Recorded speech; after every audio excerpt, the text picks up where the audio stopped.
Queridos hermanos, soy el hermano Ariel de la comunidad monástica Esicasta.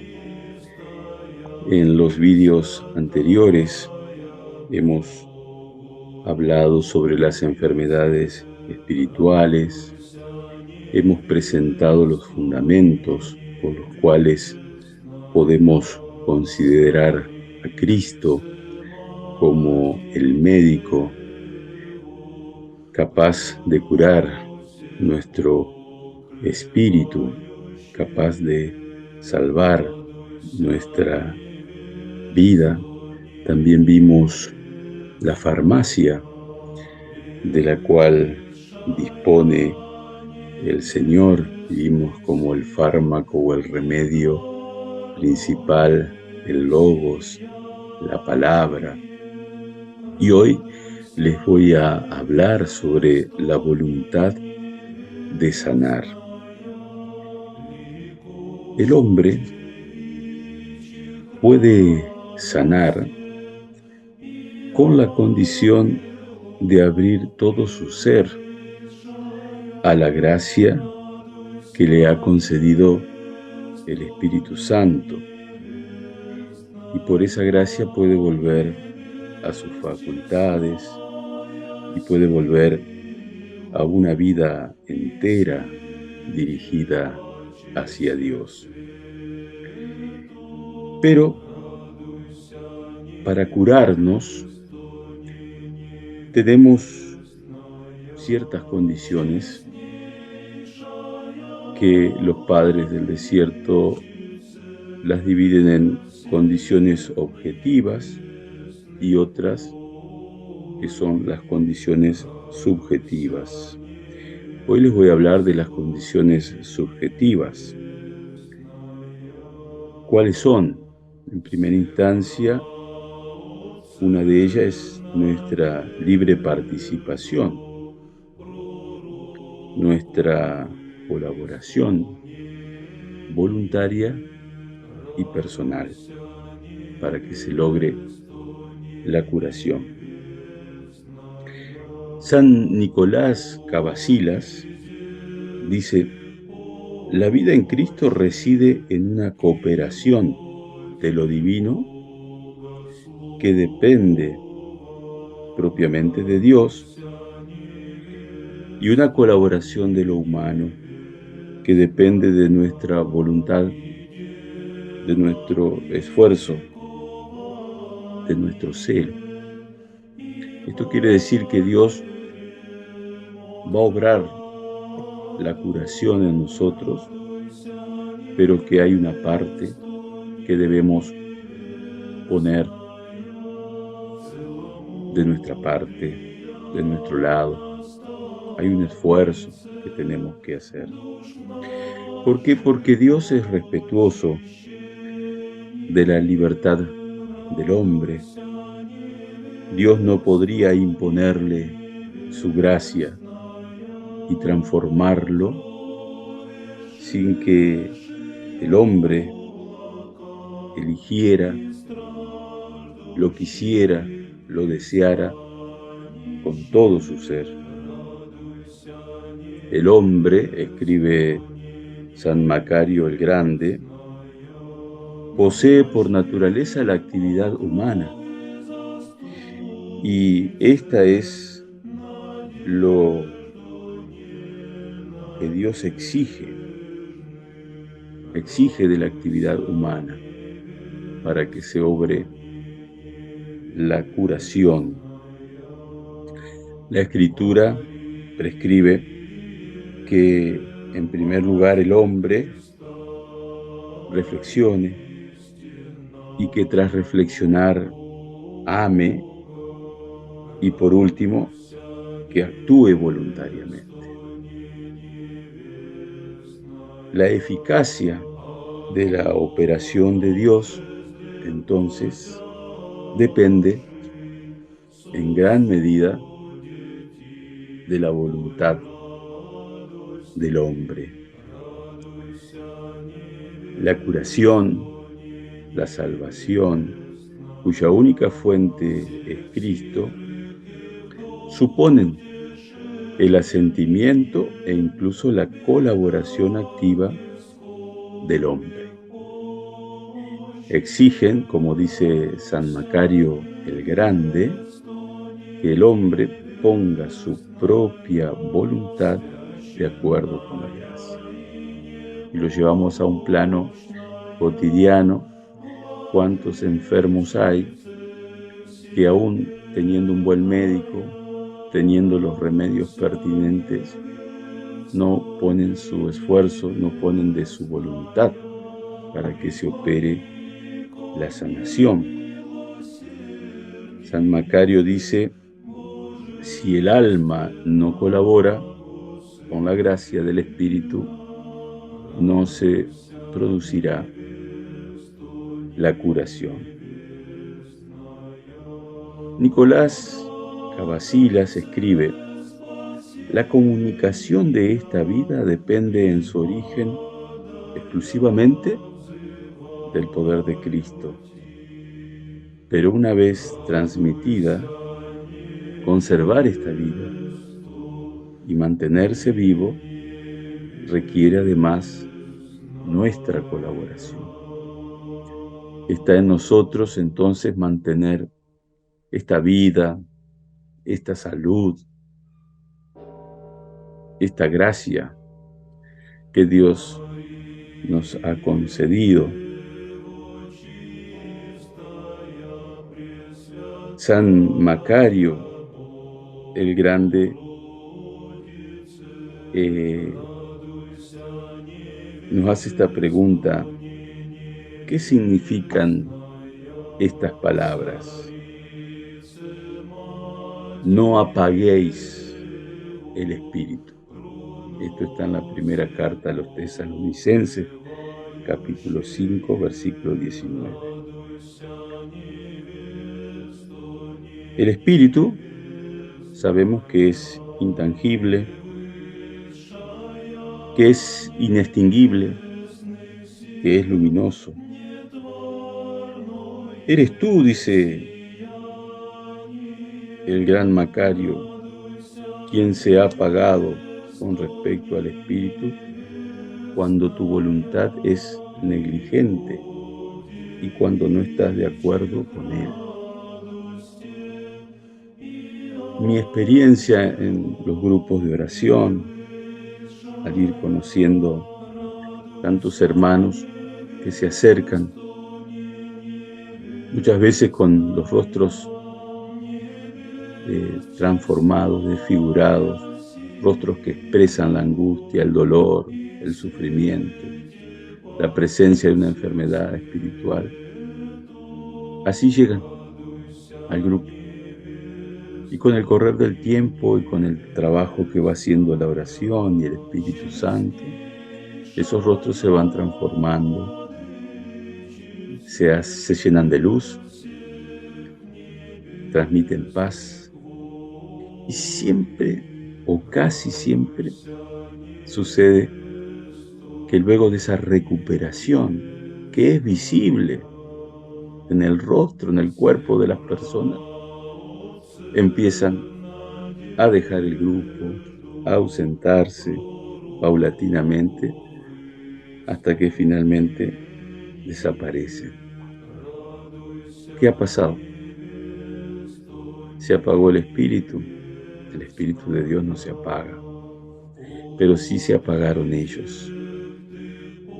Se sintieron bien, pensaron que no necesitaban más de Dios, dejaron la oración. Y al tiempo aparecen nuevamente, con la misma preocupación, con los mismos problemas, con las mismas enfermedades, o quizás con enfermedades más graves, con situaciones más complicadas. ¿Qué pasó? Se apagaron. San Juan Crisóstomo nos dice: después de la gracia de Dios, todo depende de nosotros y de nuestra aplicación. Si encontraste la paz, la mejoría de tu situación en la oración, ¿por qué no seguir con ella? ¿por qué no seguir aplicándote a esa actividad que tanto bien te hizo? No basta con que exista un médico todopoderoso capaz de curarlo todo para que el hombre se encuentre ipso facto liberado de los males. Es necesario también que recurra a él, y antes es necesario que desee recobrar la salud. Si no recurrimos al médico, no recobraremos la salud. Si no lo consultamos, si no deseamos recuperar la salud, no se va a producir la sanación, la curación. El hombre, para obtener de Cristo la curación de sus enfermedades, debe primero querer sanar, debe asimismo volverse hacia Él e invocarlo con toda su fuerza. Teodoreto de Ciro escribe: el médico de las almas no presiona a aquellos que no quieren aprovechar sus cuidados.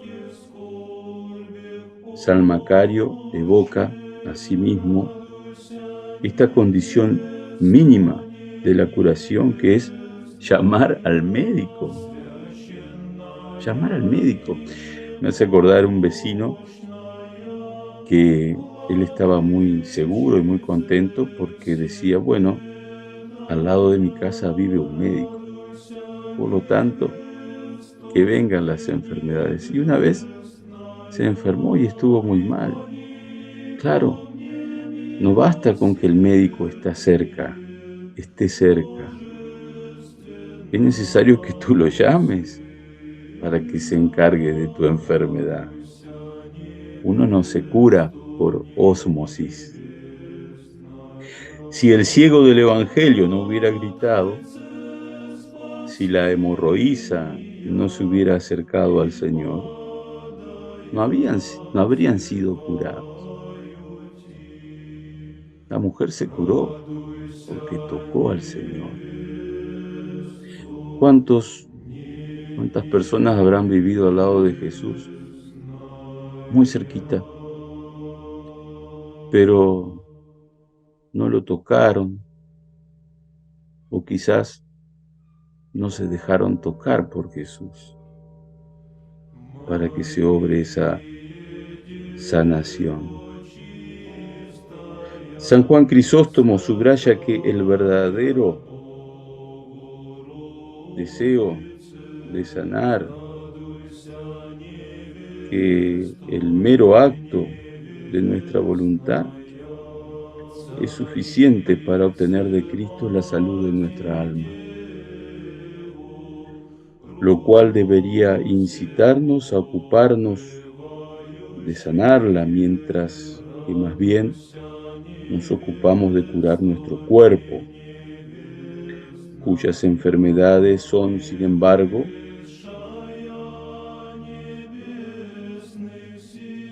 graves, pero fíjense que las enfermedades espirituales implican cuidados que no son tan caros como los cuidados o los remedios para el cuerpo. Los males del cuerpo no son siempre fáciles de curar, pero siempre podemos remediar fácilmente las enfermedades del alma.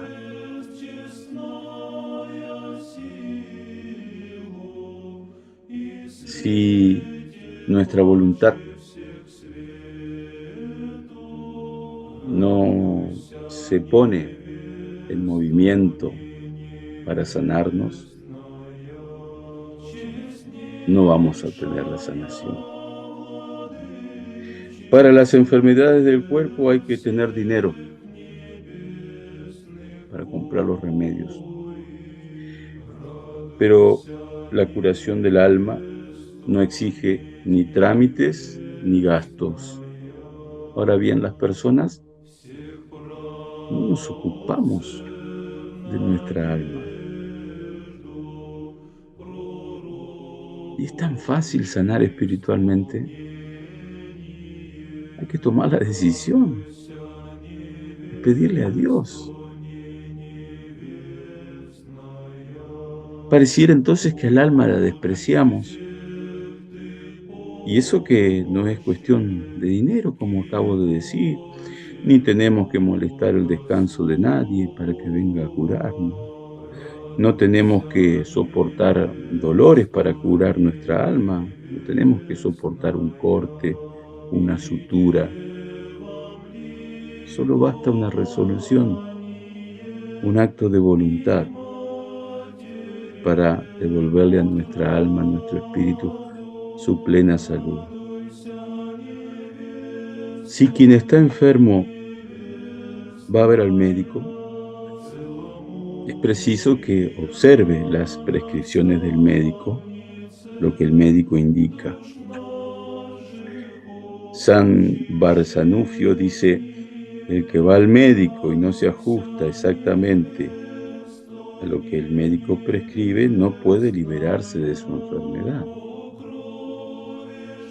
¿Cuáles son las actitudes que tenemos que tomar para liberarnos de nuestras enfermedades? Son 5 las actitudes espirituales. Primero, para que fructifique la gracia, la terapéutica, debemos tener fe, arrepentimiento, oración, esperanza y la práctica de los mandamientos.